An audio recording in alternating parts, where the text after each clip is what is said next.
إن الحمد لله نحمده ونستعينه ونستغفره ونعوذ بالله من شرور أنفسنا ومن سيئات أعمالنا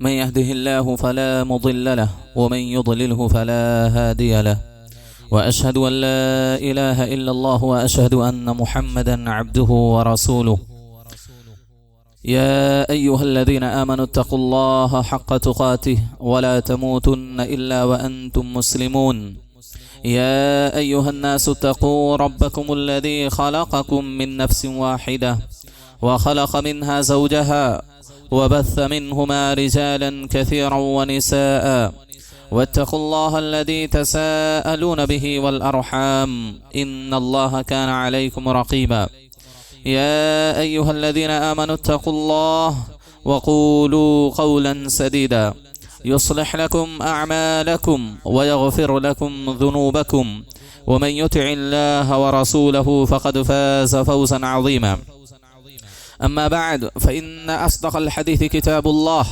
وخير الهدى هدى محمد صلى الله عليه وسلم وشر الأمور محدثاتها وكل محدثة بدعة وكل بدعة ضلالة وكل ضلالة في النار فقد قال الله تبارك وتعالى في كلامه الحكيم إن في خلق السماوات والأرض واختلاف الليل والنهار لآيات لأولي الألباب وقال تعالى في موضع آخر يقلب الله الليل والنهار إن في ذلك لعبرة لأولي الأبصار محترم حاضرین جمعہ،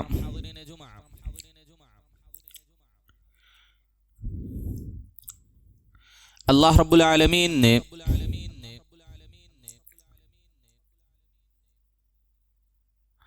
ہم انسانوں پر بے شمار احسانات اور انعامات کیے ہیں۔ انہی احسانات اور انعامات میں سے موسموں کی تبدیلی بھی ہے۔ موسموں کا بدلنا، کبھی موسم سرما، کبھی موسم گرما، کبھی موسم بہار، کبھی موسم پتجھڑ، یہ سارے جو موسم ہیں یہ ایام کے اندر جو اللہ رب العالمین تبدیلی لاتا ہے، اس کے اندر بہت بڑی حکمت ہے، اس کے اندر عبرتیں ہیں، لیکن ہم انسان اس پر غور نہیں کرتے، کبھی تدبر سے کام نہیں لیتے۔ ظاہر سی بات ہے، ہمیشہ اگر ایک ہی موسم رہے تو انسان کے جسم کو وہ سوٹ نہیں کرتا ہے۔ اسی بنیاد پر رب العالمین نے بلکہ انسان ہی نہیں بلکہ جتنے حیوانات ہیں، جتنے جاندار ہیں، ان سب کو اس کی ضرورت پڑتی ہے۔ کبھی ٹھنڈی تو کبھی گرمی، اور بارش، کبھی موسم بارش، جس کو موسم خزاں، موسم بہار کے نام سے ہم جانتے ہیں۔ یہ سارے ایام کی تبدیلی ہم انسانوں یا خاص طور پر جتنی مخلوقات جو حیوانات ہیں، جاندار ہیں، ان کے لیے بہت ضروری ہے۔ اسی وجہ سے اللہ رب العالمین اسی حکمت کو بیان کرتے ہوئے کہتا ہے ان فی اختلاف اللیل والنہار ان فی خلق السماوات والارض واختلاف اللیل والنہار لآیات لأولی الالباب، بے شک زمین و آسمان کی پیدائش میں، واختلاف اللیل والنہار، اور رات و دن کی گردش میں، اختلاف میں، لآیات لأولی الالباب، عقل مندوں کے لیے بڑی نشانیاں ہیں۔ کہیں اللہ کہتا ہے یقلب اللہ اللیل والنہار ان فی ذلک لعبرۃ لأولی الابصار، وہ اللہ رب العالمین کی ذات ہے جو رات اور دن کو الٹتی پلٹتی رہتی ہے، کبھی دن لاتی ہے، کبھی وہی ذات رات لاتی ہے۔ ان فی ذلک لعبرۃ، بے شک اس کے اندر عبرت ہے عقل مندوں کے لیے، اہل علم کے لیے اس کے اندر بڑی نشانیاں ہیں اور بڑی عبرت کی چیزیں ہیں۔ حاضرین گرامی، اللہ کے رسول صلی اللہ علیہ وسلم نے اسی وجہ سے اس کی حکمت بیان کرتے ہوئے کہا کہ گرمی کیوں ہوتی ہے، یا شدت برد، ٹھنڈی زیادہ کیوں ہوتی ہے، اس کی وجہ بیان کرتے ہوئے آپ صلی اللہ علیہ وسلم فرماتے ہیں، ابو ہریرہ راوی حدیث ہیں، صحیح مسلم کی روایت ہے، آپ کہتے ہیں اشتکت النار الی ربہا، جہنم نے اپنے رب سے شکایت کی، کہتی ہے یا ربی اکل بعضی بعضا، اے میرے رب میرا بعض حصے کو کھا رہا ہے، میرا بعض حصے کو کھا رہا ہے۔ ذرا غور کیجئے جہنم کتنی شدید اور کتنی ہولناک چیز ہے کہ جہنم اتنی ہولناک ہے کہ اپنے ہی حصے کو کھا رہی ہے۔ تو اللہ سے جب جہنم نے شکایت کی، اللہ رب العالمین نے فَأَذِنَ لَهَا بِنَفَسَيْن، اللہ نے اس کو 2 سانس لینے کی اجازت دی جہنم کو۔ جہنم سانس لیتی ہے، اب کیسے لیتی ہے یہ غیبی چیز ہے، یہ اللہ رب العالمین کی ذات کو بہتر معلوم ہے۔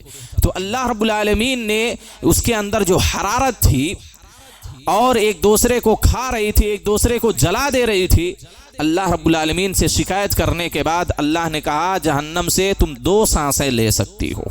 آپ نے فرمایا نفس فی الشتاء ونفس فی الصیف، ایک سانس ٹھنڈی میں اور ایک سانس گرمی میں۔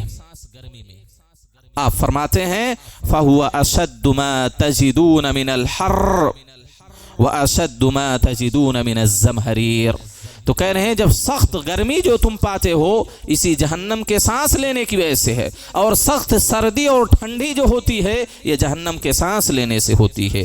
آپ کو بتلاؤں میں، جب جہنم سانس باہر پھینکتی ہے تو سخت گرمی ہو جاتی ہے دنیا میں، ماحول پورا فضا گرم ہو جاتا ہے، اور جب جہنم وہی سانس اندر لیتی ہے تو یہ کیا ہے پوری دنیا میں ٹھنڈی ہونے لگتی ہے، سردی کا موسم آ جاتا ہے۔ تو اللہ رب العالمین یہ جو اللہ کے رسول صلی اللہ علیہ وسلم نے جو حدیث بیان کی، اس آیت سے اگر آپ جوڑ کر دیکھیں تو گویا کہ ہمیشہ ہم کو جہنم یاد کرنا چاہیے۔ یہ سخت سردی اور سخت گرمی جو ہے یہ ہم کو جہنم کی یاد دلاتی ہے۔ ہمیشہ انسان کو جہنم کو اپنے ذہن میں رکھنا چاہیے اور اس سے بچنے کے جو اسباب ہیں اس کو اپنانا چاہیے، کیونکہ نبی صلی اللہ علیہ وسلم نے اس حدیث کے اندر جو بیان کیا ہے کہ جہنم جو 2 سانس لیتی ہے گرمی کے موسم میں، ایک سردی کے موسم میں، گویا کہ پوری سال ہمارے ذہنوں میں جہنم کا ذکر ہونا چاہیے۔ جہنم کی حالات کیا ہیں، اس کے احوال کیا ہیں، اس کی خطرناکیاں کیا ہیں، کن اسباب کی بنیاد پر ایک آدمی جہنم میں جاتا ہے، وہ ساری چیزوں کو اپنے ذہن میں رکھنا چاہیے اور ان ساری چیزوں سے بچنے کی کوشش کرنا چاہیے۔ اسی وجہ سے اللہ رب العالمین نے کہا یہ رات دن کی گردش میں، موسموں کی تبدیلی میں، اہل عقل مند کے لیے، اہل حل و عقد کے لیے اس میں بڑی نشانیاں ہیں، عبرت کی چیزیں ہیں، اور یہی وہ عبرت ہے، یہی وہ نشانی ہے۔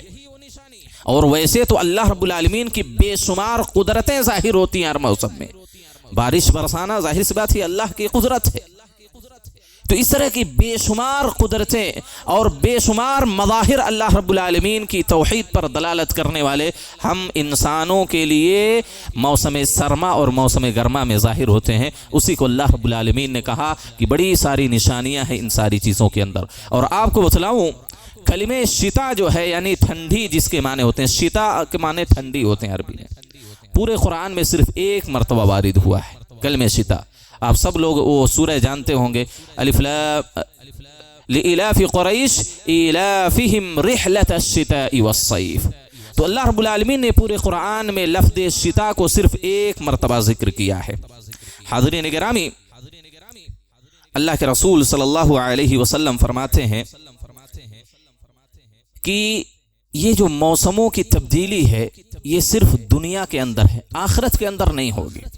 جہنم میں جو ہیں ان کو تو حرارت ہی حرارت رہے گی، وہ جہنم کی حرارت، جہنم کی تپش، جہنم کی آگ ان کے لیے عذاب ہے۔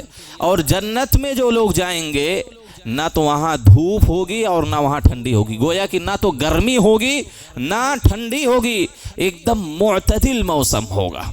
اللہ رب العالمین فرماتا ہے متکئین فیہا علی الارائک لا یرون فیہا شمسا ولا زمہریرا، نہ تو وہاں دھوپ ہوگی نہ ٹھنڈی ہوگی، معتدل موسم، ایک آدمی کے لیے جو سب سے مناسب فضا ہوگی، جو سب سے مناسب کیا ہے ٹمپریچر ہوگا، جنت میں وہی ٹمپریچر وہی فضا اللہ رب العالمین جنتیوں کو دے گا، نہ سخت ٹھنڈی ہوگی نہ سخت گرمی ہوگی، گویا کہ ہر طرح کی نعمتیں اللہ رب العالمین جنت کے اندر انسانوں کو عطا کرے گا۔ حاضرین گرامی، اللہ رب العالمین نے جو کہا کہ موسموں کی تبدیلی میں بڑی عبرتیں ہیں، نشانیاں ہیں، اللہ رب العالمین ایک جگہ میں فرماتا ہے وَالْأَنْعَامَ خَلَقَهَا لَكُمْ فِيهَا دِفْءٌ وَمَنَافِعُ وَمِنْهَا تَأْكُلُونَ۔ اگر یہ ٹھنڈی کے ایام نہ آئے تو اللہ کی بہت ساری نعمتوں سے ہم مستفید نہیں ہو سکتے، اس سے لطف اندوز نہیں ہو سکتے، اور اللہ کی بہت ساری قدرتوں سے ہم لا علم ہو جائیں گے۔ آپ دیکھیں اللہ رب العالمین بطور احسان ذکر کر رہا ہے۔ بطور احسان کیا ذکر کیا؟ وَالْأَنْعَامَ خَلَقَهَا لَكُمْ، اللہ رب العالمین نے تمہارے لیے چوپایوں کو پیدا کیا، اور وہی چوپائے انسان کی ذات کے لیے کتنے مفید ہے۔ اس کا گوشت آدمی کھاتا ہے، اس کی سواری کرتا ہے، زینت کے سامان ہے، اور وَمَنَافِعُ لَكُمْ وَالْأَنْعَامَ خَلَقَهَا لَكُمْ دِفْءٌ، اس میں گرمی حاصل کرنے کا بھی سامان ہے۔ یہ جانور جو ہے اس کے جو چمڑے نکلتے ہیں، اس چمڑے سے بے شمار اور انگنت چیزیں جو ہمارے روزمرہ کے استعمال میں لائی جاتی ہیں، بنائی جاتی ہے اس سے۔ ہمارے جوتے ہیں، ہمارے چپل ہیں، جیکٹ ہے، بے شمار چیزیں بنائی جاتی ہیں، انگنت چیزیں اس سے بنائی جاتی ہیں۔ یہ ہمارے لیے منافع کے سامان نہیں، یہ مفید بخش چیزیں نہیں ہیں، اور اسی سے ٹھنڈی کے ایام میں سویٹر بنایا جاتا ہے، ٹوپی بنائی جاتی ہے، موزے بنائے جاتے ہیں، اسی بال سے کیا ہے اون سے جوتے بنائے جاتے ہیں، یا بے شمار چیزیں ٹھنڈی کے ایام میں جو ہم استعمال کرتے ہیں، انہی جانوروں کے چمڑے سے اور انہی جانوروں کے بالوں کو نکال کر ان کو کاٹ کر مختلف طرح کی چیزیں تیار کی جاتی ہیں۔ تو اللہ رب العالمین نے کہا اس میں گرمی حاصل کرنے کا سامان بھی تمہارے لیے۔ وَالْأَنْعَامَ خَلَقَهَا لَكُمْ فِيهَا دِفْءٌ وَمَنَافِعُ وَمِنْهَا تَأْكُلُونَ، اور بھی بہت سارے فائدے کی چیزیں ہیں۔ تو انسان ان جانوروں کو روزمرہ کے استعمال میں لاتا ہے، دودھ ہے، دہی ہے، یا اس سے بننے والی بے شمار غذائیں ہیں، تو اللہ رب العالمین بطور احسان یہ ذکر کر رہا ہے۔ تو گویا کہ یہ ساری اللہ کی قدرتیں وقت کے حساب سے ہم انسانوں کے لیے ظاہر ہوتی ہیں۔ تب اگر انسان اس میں غور کرے، انسان اس میں تدبر کرے کہ اللہ رب العالمین نے یہ معمولی چیزیں جس کو ہم کوئی اہمیت نہیں دیتے، اس میں کتنے منافع کی چیزیں ہیں، ہمارے روزمرہ کے استعمال میں کتنی یہ کام آنے والی چیزیں ہیں، اگر انسان ان ساری چیزوں کو سوچے تو اللہ کی قدرتیں اس کے لیے ظاہر ہوں گی۔ اسی وجہ سے اللہ رب العالمین کیا کہتا ہے الذین یتفکرون فی خلق السماوات والارض، جو زمین و آسمان کی پیدائش میں غور و فکر کرتے ہیں، اللہ نے کیسے آسمان بنایا، کیسے زمین بنائی، کیسے پہاڑ بنائے، فلاں چیزیں کیسی بنائی، اس سے ایمان میں اضافہ ہوتا ہے۔ یہ ایمان کے اضافے کا باعث ہے یہ ساری چیزیں، اور اہل علم نے اسی وجہ سے لکھا ہے کہ تدبر کون عالم یہ ایک بہت بڑی عبادت ہے۔ اللہ کی عظمت دل میں اس سے بیٹھتی ہے، اللہ کی جلالت ہمارے دلوں میں بستی ہے۔ ظاہر سی بات ہے کہ انسان دنیا کی مصنوعی چیزیں جو انسان تیار کرتا ہے، حیران و ششدر رہ جاتا ہے کہ آخر موبائل سے کیسے وہاں سے وہاں تک بات کر لیتے ہیں لوگ، کوئی کنیکشن نہیں ہے، کوئی کچھ نہیں ہے۔ ایک آدمی سعودیہ میں بیٹھا ہے، دنیا کے ایک کونے میں دوسرے کونے میں ایک آدمی کیا ہے فیس ٹو فیس بات کرتا ہے۔ ظاہر سی بات ہے یہ ساری چیزیں انسان کو حیران کرنے والی، لیکن اللہ نے جو چیزیں بنائی ہیں وہ اس سے کہیں زیادہ عقل میں آنے والی چیزیں نہیں ہیں۔ لہذا اللہ رب العالمین نے اسی وجہ سے کہا جو لوگ زمین و آسمان کی پیدائش میں غور کرتے ہیں، تدبر کرتے ہیں، تفکر کرتے ہیں، ایسے لوگوں کو اللہ رب العالمین نے عقل مند کہا ہے۔ عقل مند لوگوں سے ایسے لوگوں کو اللہ رب العالمین نے تعبیر کیا ہے۔ حاضرین گرامی، اللہ رب العالمین دوسری آیت کے اندر فرماتا ہے وَالْأَنْعَامَ خَلَقَهَا لَكُمْ فِيهَا دِفْءٌ وَمَنَافِعُ وَمِنْهَا تَأْكُلُونَ وَلَكُمْ فِيهَا جَمَالٌ حِينَ تُرِيحُونَ وَحِينَ تَسْرَحُونَ وَتَحْمِلُ أَثْقَالَكُمْ إِلَى بَلَدٍ لَمْ تَكُونُوا بَالِغِيهِ إِلَّا بِشِقِّ الْأَنفُسِ۔ اللہ رب العالمین نے اس میں بے شمار فائدے بیان کیے، لیکن انہی میں سے ایک فائدہ وَأَوْبَارِهَا وَأَشْعَارِهَا أَثَاثًا وَمَتَاعًا لَكُمْ إِلَىٰ حِينٍ، انہی جانوروں کے بال سے، ان کی کھال سے جو مختلف چیزیں بنتی ہیں، اللہ رب العالمین نے بطور احسان اس کو ذکر کیا ہے، اور یہ ساری چیزیں سویٹر وغیرہ ہم ٹھنڈی کے ایام میں ہی استعمال کرتے ہیں۔ تو اللہ نے ان ساری چیزوں کو بطور احسان ذکر کیا ہے۔ اور حاضرین گرامی، جب ٹھنڈی کے ایام آتے تھے ٹھنڈی کے ایام آتے تھے تو عمر بن الخطاب رضی اللہ تعالی عنہ جتنے گورنر ہوتے تھے ہر گورنر کو یہ وصیت کرتے، یہ حکم دیتے، ایک لیٹر لکھ کر بھیجتے. آپ کہتے ان الشتاء قد حضر وهو عدو. اے لوگوں، اپنے رعایا کو اس بات کی تاکید کرو کہ ٹھنڈی کا موسم آ چکا ہے. وهو عدو، اور یہ دشمن ہے تمہاری. ٹھنڈی انسانوں کی دشمن ہے. آپ جان لیں کہ گرمی کی وجہ سے بہت کم لوگوں کی موت ہوتی ہے، لیکن سخت سردی کے ایام میں بے شمار لوگ موت کا لقمہ بن جاتے ہیں. عمر بن الخطاب رضی اللہ تعالیٰ عنہ اسی طرف اشارہ کرتے ہوئے کہتے ہیں ان الشتاء قد حضر وهو عدو. ٹھنڈی آ چکی ہے، یہ تمہاری دشمن ہے. فتأہبوا له أهبة من الصوف والخفاف والجوارب. آپ کہتے ہیں کہ اس کے لیے اون کے کپڑے تیار کرو، اس کے لیے موزے، چمڑے کے موزے تیار کرو، اس کے لیے اون کے موزے تیار کرو. واتخذوا الصوف شعارا ودثارا. اور جس کو ہم لوگ سویٹر بولتے ہیں، سویٹر کو پہنو. اندر جس کو ہم لوگ انر بولتے ہیں، دثار کہتے ہیں جو جسم سے جو کپڑا متصل ہو، تو انر لوگ پہنتے ہیں گرمی حاصل کرنے کے لیے اندر. عمر بن الخطاب رضی اللہ تعالیٰ عنہ نے ان ساری چیزوں کی طرف اشارہ کیا. آپ کہتے ہیں فَإِنَّ الْبَرْدَ عَدُوٌ سَرِيعُ دُخُولِهِ. کیونکہ ٹھنڈی یہ ایسی دشمن ہے جو بہت جلد انسان کے جسم میں داخل ہوتی ہے. بَعِيدٌ خُرُوجُهُ، اور بڑی مشکل سے ٹھنڈی جسم سے باہر نکلتی ہے. جہاں سخت سردی پڑتے ہیں وہاں دیکھیں آپ کتنے بے شمار ایسے لوگ ہیں جن پر فالج کا اٹیک ہو جاتا ہے، خون منجمد ہو جاتا ہے. مائنس میں رہتا ہے موسم، وہاں ٹمپریچر مائنس میں چلا جاتا ہے، 10 20 30 تک جاتا ہے کہیں کہیں. ہم لوگوں تو اتنی بھی پریشانی ہوتی ہے فجر میں اٹھنے میں، بستر چھوڑنے کا دل نہیں کرتا. اب سوچئے جہاں مائنس میں رہے ٹمپریچر کیا حالت ہوگی. خون جم جاتا ہے، فالج کا اٹیک ہو جاتا ہے، ہارٹ کا مسئلہ ہو جاتا ہے. کتنے لوگ ٹھنڈی کی تاب نہ لا کر کے موت کا لقمہ بن جاتے ہیں. تو عمر بن الخطاب رضی اللہ تعالی عنہ کہتے ہیں یہ ایسی دشمن ہے ٹھنڈی جو انسان کے جسم میں بڑی جلدی داخل ہوتی ہے اور بڑی مشکل سے ٹھنڈی نکلتی ہے. لہذا اس کے لیے تیاریاں کرنا چاہیے.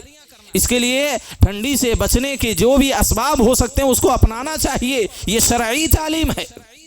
لہذا اگر کسی کے پاس وہ سارے اسباب مہیا ہیں، وہ سارے سامان مہیا ہیں جس سے وہ ٹھنڈی سے بچ سکتا ہو، پھر بھی وہ استعمال نہ کرے اور اس کی وجہ سے انسان کو کوئی بیماری اور پریشانی لاحق ہو، تو وَلَا تُلْقُوا بِأَيْدِيكُمْ إِلَى التَّهْلُكَةِ میں وہ انسان شامل ہے. وہ انسان اپنے آپ کو جان بوجھ کر ہلاکت میں ڈال رہا ہے. اللہ رب العالمین کیا کہتا ہے؟ یرید اللہ بکم اليسر ولا یرید بکم العسر. اللہ تمہارے ساتھ آسانی چاہتا ہے، سختی نہیں چاہتا. اللہ تم کو پریشانی میں مبتلا نہیں کرنا چاہتا ہے. یرید اللہ ان یخفف عنکم، اللہ تم سے تخفیف کا مطالبہ کرتا ہے. لہذا اگر انسان کے پاس ٹھنڈی کے سامان ہیں اس سے بچنے کے، پھر بھی وہ استعمال نہیں کرتا اور بیمار ہو جاتا ہے، تو گویا کہ وہ اپنے آپ کو ہلاکت میں ڈالنے والا ہے. یہ شریعت کی مخالفت ہے. شریعت اس کی طرف ہم کو ابھارتی ہے کہ جتنے بھی سامان بچنے کے ہو سکتے ہیں ان کو استعمال کریں. آپ حاضرین گرامی، اسی بنیاد پر آپ دیکھیں شریعت نے ایسے کام پر اجر کے زیادتی کی بشارت سنائی ہے جس کام کے انجام دینے میں انسان کو دشواری زیادہ ہوتی ہے. جتنی زیادہ دشواری ہوگی اتنا ہی اجر انسان کا بڑھے گا. مثلا گرمی کے موسم میں وضو کرنے میں، غسل کرنے میں انسان کو کیا ہے، پریشانی کا سامنا نہیں کرنا پڑتا ہے، بلکہ وہ تو چاہتا ہے کہ ہمیشہ نہ آئے تاکہ پسینے میں شرابور نہ رہے، تبرد حاصل کرے، ذرا ٹھنڈک محسوس ہو اس کے جسم کے اندر. لیکن ٹھنڈی کے ایام میں غسل کرنا، فجر میں وضو کرنا، یا جہاں ٹھنڈی کے کیا ہے موسم ہے جہاں بہت زیادہ ٹھنڈی پڑتی ہے وہاں تو 24 گھنٹہ وہی حالت ہوتی ہے، پانی بالکل برف بن جاتا ہے. ایسی حالات میں غسل کرنا، بار بار وضو کرنا کتنی مشقت کا باعث ہے. اسی بنیاد پر اللہ کے رسول صلی اللہ علیہ وسلم نے کہا جو ایسی حالات میں وضو کرے اس کے لیے مزید فضیلت ہے۔ وضو کرنے کی آپ تمام لوگ فضیلت جانتے ہیں کہ ہر عضو سے گناہ جھڑ جاتے ہیں۔ ہاتھ دھلتا ہے تو ہاتھ سے گناہ جھڑ جاتے ہیں، چہرہ دھلتا ہے چہرے سے گناہ جھڑ جاتے ہیں، آنکھ سے گناہ جھڑ جاتے ہیں، سر پر مسا کرتا ہے سر کے سارے گناہ جھڑ جاتے ہیں۔ لیکن مزید اس کو اور درجات میں بلندی حاصل ہوتی ہے جب انسان سخت مشقت کی حالت میں وضو یا غسل کرتا ہے۔ آپ دیکھیں اللہ کے رسول صلی اللہ علیہ وسلم فرماتے ہیں الا ادلکم علی ما یمحو اللہ بہ الخطایا ویرفع بہ الدرجات، کیا میں تم کو ایسے اعمال کے بارے میں خبر نہ دوں جن کے انجام دینے کی وجہ سے اللہ تمہارے سارے گناہوں کو مٹا دے گا۔ الخطایا، اہل علم لکھتے ہیں کہ الف لام یہ جنس کا ہے، یعنی ساری خطاؤں کو اللہ مٹا سکتا ہے۔ وَيَرْفَعُ بِهِ الدَّرَجَاتِ، اور ادھر خطائیں مٹائے گا اللہ رب العالمین، اس عمل کی وجہ سے آپ کے درجات کو دنیا کے اندر اور جنت کے اندر بھی بلند کرے گا۔ درجہ بھی نہیں کہا اللہ رب العالمین نے، درجات، کئی مقام آپ کے بلند کر دے گا، کئی درجات بلند کرے گا اللہ رب العالمین اس عمل کی وجہ سے۔ لوگوں نے کہا بھلا یا رسول اللہ کے رسول کیوں نہیں؟ اگر اس سے گناہ مٹتے ہیں اور پلس اس پر درجات میں بلندی عطا ہوتی ہے، آپ ضرور بتلائیں اللہ کے رسول۔ آپ نے کہا اسباغ الوضوء علی المکارہ، سخت ٹھنڈی میں وضو مکمل کرنا، مکمل وضو کرنا ٹھنڈی کے ایام میں۔ کیونکہ ٹھنڈی کے ایام میں اس وجہ سے ہم نے کہا کیونکہ امام نووی رحمہ اللہ اس حدیث کی شرح میں لکھتے ہیں اسباغ الوضوء ای اتمامہ المکارہ تکون بشدت البرد وعلم الجسم ونحو ذلك۔ اسباغ الوضوء کا مطلب مکمل وضو کرنا، کیونکہ بہت سارے لوگ ہوتے ہیں کیا ہے ٹھنڈی کے ایام میں مکمل وضو نہیں کرتے یا مکمل غسل نہیں کرتے، وہ آستین اپنی صحیح طور پر موڑتے نہیں، جس کی وجہ سے ان کی کوہنیاں خشک رہ جاتی ہیں، یا اور بھی بہت ساری چیزیں، صحیح طور پر چہرہ نہیں دھلتے، کیونکہ ٹھنڈی کے ایام میں صرف پانی گزارنے سے عضو بھیگتے نہیں بلکہ ہاتھ پھیرنا پڑتا، کیونکہ جو اسکن ہوتی ہے، جلد ہوتی ہے ہماری، چمڑی خشک ہو جاتی ہے، اس کی وجہ سے پانی ہر جگہ پہنچتا نہیں جب تک کہ ہاتھ نہ پھیرا جائے، ہاتھ نہ گزارا جائے۔ تو اسی بنیاد پر اللہ کے رسول صلی اللہ علیہ وسلم نے کہا ٹھنڈی کے ایام میں جب انسان کے جسم کو تکلیف ہوتی ہو، پانی استعمال کرنے میں مشقت لاحق ہوتی ہو، ایسی حالت میں مکمل وضو کرنے سے اللہ رب العالمین درجات میں بلندی عطا کرتا ہے اور گناہوں کو مٹا دیتا ہے۔ اسی طریقے سے ایک بنی ثقیف کا ایک آدمی اللہ کے رسول صلی اللہ علیہ وسلم کے پاس آیا، آپ صلی اللہ علیہ وسلم سے اس نے اجازت طلب کی، اللہ کے رسول ہمارے یہاں بہت ٹھنڈی پڑتی ہے، ذرا وضو یا غسل میں کوئی تخفیف کر دیں، اللہ کے رسول رخصت دے دیں کہ ہم وضو نہ بنائیں۔ آپ صلی اللہ علیہ وسلم نے اس صحابی کو یا اس آدمی کو رخصت نہیں دی، کہا نہیں، یہ تو تمہارے درجات کا باعث، تمہارے درجات کے بلند ہونے کا باعث ہے، یہ تمہارے گناہوں کے مٹنے کا باعث ہے، تم وضو مکمل کیا کرو ان ایام کے اندر، اس سے زیادہ ثواب ملتا ہے۔ آپ صلی اللہ علیہ وسلم نے حضرت عائشہ رضی اللہ تعالی عنہا سے کہا تھا کہ ان لک من الاجر علی قدر نصابک، تم جتنا تھکو گی، جتنی مشقت تم کو لاحق ہوگی، جتنی پریشانی تم کو لاحق ہوگی، اسی کے مطابق اللہ رب العالمین تم کو اجر بھی دے گا۔ لہذا گرمی کے ایام میں ہم کو وضو بنانے میں، غسل کرنے میں پریشانی اتنی نہیں ہوتی جتنی ٹھنڈی کے ایام میں ہوتی ہے، لہذا یہ وضو مزید اجر کا باعث ہے ٹھنڈی کے ایام میں۔ حاضرین گرامی، اسی طریقے سے آپ کو بتلاؤں، اللہ کے رسول صلی اللہ علیہ وسلم نے، ہم نے کہا کہ ٹھنڈی کے ایام میں ہماری جلد جو ہے یا چمڑی جو ہے خشک ہو جاتی ہے، بغیر ہاتھ پھیرے ہوئے، بغیر رگڑے ہوئے بڑی مشکل سے پانی وہاں تک پہنچتا ہے، اور اگر ایسی حالت میں کوئی مکمل وضو نہیں کیا تو اس کے لیے وعید بھی اللہ کے رسول صلی اللہ علیہ وسلم نے بیان کی۔ آپ نے چند لوگوں کو دیکھا کہ ان لوگوں نے وضو کیا، وَلَمْ يَمَسَّ عَقَابَهُمْ الْمَاءُ، اور پانی ان کی ایڑیوں تک نہیں پہنچا تھا۔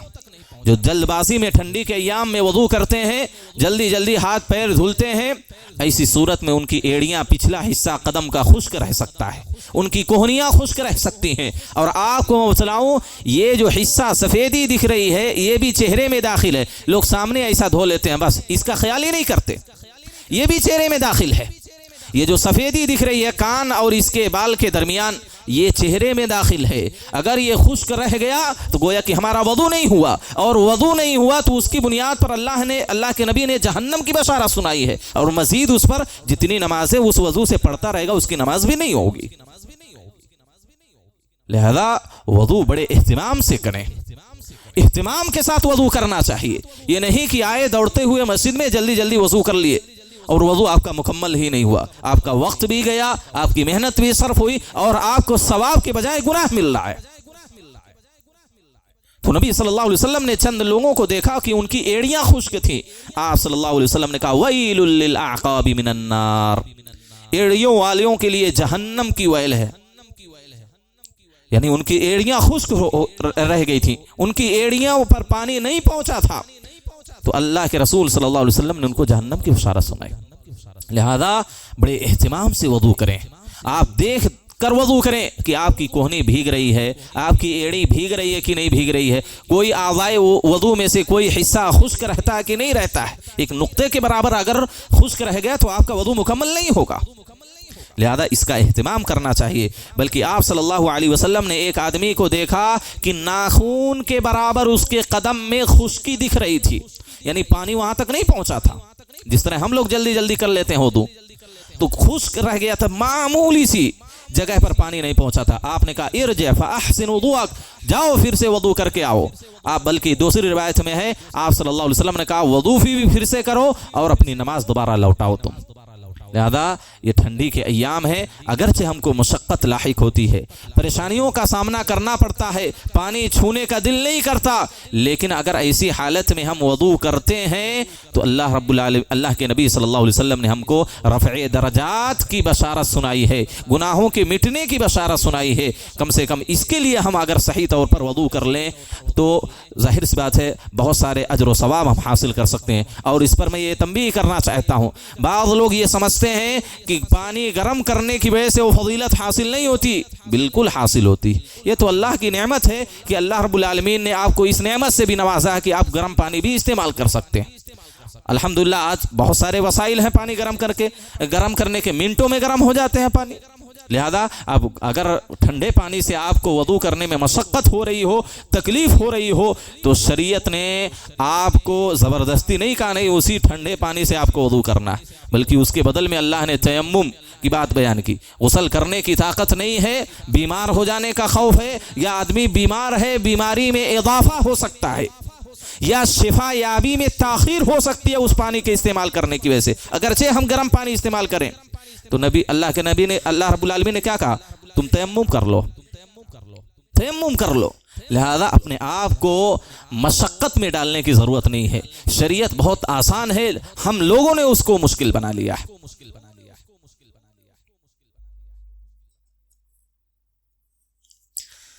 حاضرین گرامی، اسی طریقے سے نماز اللہ رب العالمین کی ہم جتنی بھی عبادتیں کرتے ہیں ان میں سے ایک اہم عبادت نماز بھی ہے۔ نماز انسان کے بالغ ہونے سے لے کر اس کی آخری سانس تک فرض ہے۔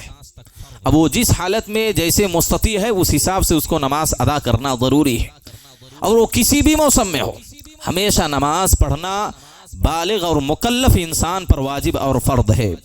آپ کو بتلاؤں، اگر کوئی ٹھنڈک میں خاص طور پر رات کی جو نمازیں ہوتی ہیں، عشاء کی، فجر کی، اور اسی طرح تہجد کی جو نمازیں ہیں، اس کی بڑی فضیلت بیان کی گئی ہے۔ اللہ کے رسول صلی اللہ علیہ وسلم بیان کرتے ہیں، عبداللہ ابن مسعود راوی حدیث ہیں، آپ غور سے اس حدیث کو سنیں۔ آج کل مساجد میں دیکھنے میں آتا ہے کہ وہ سارے مصلی جو گرمی کے ایام میں فجر کی نماز میں شریک ہوتے تھے، جماعت کے ساتھ نماز پڑھنے کا اہتمام کرتے تھے، لیکن وہ ٹھنڈی کے ایام میں مسجد کے قریب بھی نہیں آتے، وہ مسجد میں دکھائی ہی نہیں دیتے، چاہے جائے کہ وہ جماعت سے پڑھے نماز۔ اس ٹھنڈی کی وجہ سے بہت سارے لوگ فجر کی نماز میں شریک نہیں ہوتے، نماز چھوڑ کے سوئے رہتے ہیں۔ ایک تو وعید ہے، جو گناہ ہے نماز چھوڑنے کا وہی ہے، اور کتنی بڑی فضیلت سے وہ انسان اپنے آپ کو محروم کر لیتا ہے۔ حدیث غور سے سنا، عبداللہ بن مسعود رضی اللہ تعالیٰ عنہ فرماتے ہیں کہ اللہ کے رسول صلی اللہ علیہ وسلم نے کہا ان اللہ لیضحک الی رجلین، اللہ دو آدمیوں پر ہنستا ہے، خوش ہوتا ہے۔ اور آپ کو بتلا دوں کہ اللہ نے جن پر ہنس دیا، اللہ جن پر خوش ہو گیا، اس کو جہنم کا عذاب نہیں ہوگا۔ اللہ رب العالمین جس آدمی کی ادا پر ہنس دیا، اس کی ادا بھا گئی، اس کا عمل پسند آ گیا، اس کی وجہ سے اللہ ہنس دیا یا خوش ہو گیا، اس آدمی کو عذاب نہیں ہوگا کبھی۔ اللہ کے رسول صلی اللہ علیہ وسلم فرماتے ہیں کہ ان اللہ لا یضحک الی رجلین، اللہ دو آدمیوں سے خوش ہوتا ہے۔ کون ہے؟ رجل قام فی لیلۃ باردۃ من فراشہ، ایک وہ آدمی جو ٹھنڈی کے موسم میں، ٹھنڈی رات میں اپنے بستر سے اٹھتا ہے، اپنے لحاف کو چھوڑ دیتا ہے، فتوضأ، اور مکمل وضو کرتا ہے سنت کے مطابق، ثم قام الی الصلاۃ، پھر وہ نماز کے لیے کھڑا ہوتا ہے۔ بعض اہل علم کہتے ہیں کہ اس سے مراد تہجد کی نماز ہے، لیکن ظاہر سی بات ہے تہجد سے کہیں زیادہ افضل فجر کی نماز اور اس کی دونوں سنتیں ہیں، لہذا یہ بھی اس میں داخل ہے۔ اور بعض اہل علم نے تو اس کو عشاء کی نماز اس میں بھی شامل مانی، لیکن اللہ کے رسول صلی اللہ علیہ وسلم نے کہا جو بستر چھوڑ کر، لحاف چھوڑ کر، بعض روایتوں میں آتا ہے کہ اپنی خوبصورت بیوی کو چھوڑ کر وہ اٹھتا ہے، وضو کرتا ہے، اور ٹھنڈی رات میں وضو کرنے کے بعد نماز کے لیے مسجد میں جاتا ہے، اللہ فرشتوں سے کہتا ہے، اللہ کے پاس جو بڑے بڑے فرشتے ہوتے ہیں، اللہ ان سے کہتا ہے ما حمل عبدی ھذا علی ما صنع، میرے اس بندے کو اس عمل پر کس چیز نے ابھارا ہے، کس شوق میں میرے اس بندے نے یہ عمل کیا ہے کہ اتنی ٹھنڈی رات ہے، لحاف بستر چھوڑ کر وضو کر رہا ہے، مسجد میں نماز پڑھنے جا رہا ہے، کس چیز نے اس کو ابھارا اس کام کے کرنے پر؟ فرشتے کہتے ہیں ربنا رجاء ما عندک، اے ہمارے رب آپ کے پاس جو نعمتیں ہیں، اللہ کا دیدار ہے، اللہ کی جنت ہے، اور اللہ کی جنت کے اندر بے شمار جو نعمتیں ہیں، اے اللہ ان چیزوں کی حاصل کرنے کی امید سے، جنت اور اللہ تیری پاس جو نعمتیں ہیں ان نعمتوں کی امید نے اس آدمی کو بستر سے اٹھایا ہے، نماز پڑھنے پر آمادہ کیا ہے۔ وَشَفَقَةً مِّمَّا عِندَكَ، اور اللہ تیرے پاس جو تیرا غضب ہے، تیری جو جلالت ہے، اور تیرے جو مختلف عذابات ہیں قبر کی صورت میں، جہنم کی صورت میں، ان ساری چیزوں سے ڈرتے ہوئے اس بندے کو اس عمل پر اس نے ابھارا ہے۔ جہنم سے ڈر کی وجہ سے، عذاب قبر کی ڈر کی وجہ سے، تیرے غضب کی وجہ سے یہ بندہ کیا ہے، اپنے بستر کو چھوڑ کر نماز کے لیے جا رہا ہے، اور تیرے پاس جو نعمتیں ہیں ان کو حاصل کرنے کے لیے اللہ رب العالمین کہتا ہے فَإِنِّي قَدْ أَعْطَيْتُهُ مَا رَجَا، وہ ساری چیزیں میں اس کو دے دوں گا جس چیز کی بھی اس نے مجھ سے امید کی تھی۔ اور ایک مومن کیا امید کرتا اللہ سے؟ اللہ کی جنت حاصل ہو جائے، اللہ ہم سے خوش ہو جائے، اللہ کا دیدار حاصل ہو جائے، اور کیا چاہیے ایک انسان کو، ایک مومن کو اور کیا چاہیے؟ یہی تو سب سے بڑی کامیابی ہے۔ تو اللہ فرشتوں کو گواہ بنا کر کہتا ہے کہ سنو فرشتوں، جن چیزوں کی امید کی وجہ سے، جن چیزوں کو حاصل کرنے کی وجہ سے وہ بندہ ٹھنڈی رات میں اٹھتا ہے، وضو کرتا ہے، نماز پڑھتا ہے، وہ ساری چیزیں میں اس کو دے دوں گا۔ وَأَمَّنْتُهُ مِمَّا يَخَافُ، اور جن چیزوں کی ڈر کی وجہ سے جس چیز نے اس کو آمادہ کیا، وہ ساری چیزوں سے میں اس کو امان دے دوں گا، اس کی حفاظت کر دوں گا۔ گویا کہ اللہ جہنم سے بھی اس کو بچائے گا، عذاب قبر سے بھی بچائے گا۔ وہ انسان اللہ کے غیظ و غضب سے، اللہ کے عذاب سے وہ انسان اپنے آپ کو محفوظ کر لیتا ہے، جو ٹھنڈی رات میں اٹھ کر اللہ کی ڈر کی وجہ سے اور ایک فریضے کو ادا کرنے کی وجہ سے ٹھنڈی رات میں اٹھ کر مکمل وضو کرتا ہے اور باجماعت نماز پڑھتا ہے۔ لہذا ان ایام کو غنیمت سمجھے میرے بھائیو۔ نبی صلی اللہ علیہ وسلم نے اسی وجہ سے کہا کہ الغنیمۃ الباردۃ الصوم فی الشتاء، بغیر محنت کے حاصل ہونے والا مال کیا ہے؟ ٹھنڈی کے ایام میں روزہ رکھنا ہے۔ ٹھنڈی کے ایام میں کیا ہے؟ نہ بھوک لگتی نہ پیاس لگتی، دن بھی بہت چھوٹا ہوتا ہے، دھوپ بھی نہیں، تپش بھی نہیں، حرارت بھی نہیں کہ انسان کو پیاس محسوس ہو، بھوک بھی نہیں لگتی۔ تو نبی صلی اللہ علیہ وسلم نے کہا بغیر کچھ کیے ہوئے یہ تو مال غنیمت ہے، ٹھنڈی کے ایام میں روزہ رکھنا۔ اور سلف صالحین کہتے تھے کہ یہ الشتاء ربیع المؤمن، مومنوں کے لیے ٹھنڈی کا موسم موسم بہار ہے، عبادت کے حساب سے، نیکیاں کمانے کے حساب سے موسم بہار ہے۔ دن چھوٹا ہوتا ہے، نہ بھوک لگتی نہ پیاس لگتی، اس میں روزہ رکھے، اور رات لمبی ہوتی ہے، رات کا کچھ حصہ اللہ کے لیے گزارے، جیسا کہ ہمارے سلف صالحین کیا کرتے تھے۔ لہذا یہ ٹھنڈی کے ایام میں انسانوں کو عبادات سے غفلت نہیں برتنی چاہیے، بلکہ ان ایسے حالات میں ہم اگر اللہ رب العالمین کی کما حق و عبادت کریں گے، فرائض اور واجبات کو ادا کرنے کی کوشش کریں گے، تو یہ ساری فضیلتیں ہم انسانوں کو، ہم مسلمانوں کو حاصل ہو سکتی ہے۔ اس کے علاوہ بے شمار مسائل ہیں ٹھنڈی کے متعلق، لیکن اس کے لیے وقت درکار ہے۔ انشاءاللہ پھر کبھی آپ کے سامنے وہ باتیں رکھی جائیں گی۔ اللہ سے میں دعا کرتا ہوں اللہ ہم تمام لوگوں کو کہی گئی باتوں پر عمل کرنے کی توفیق دے۔ اللہ جب تک زندگی دے کتاب و سنت کے مطابق زندگی گزارنے کی توفیق دے، جب خاتمہ ہو تو خاتمہ بالخیر عطا فرمائے۔ آمین وآخر دعوانا الحمد للہ رب العالمین۔ اقول قولی ھذا استغفر اللہ لی ولکم ولسائر المسلمین۔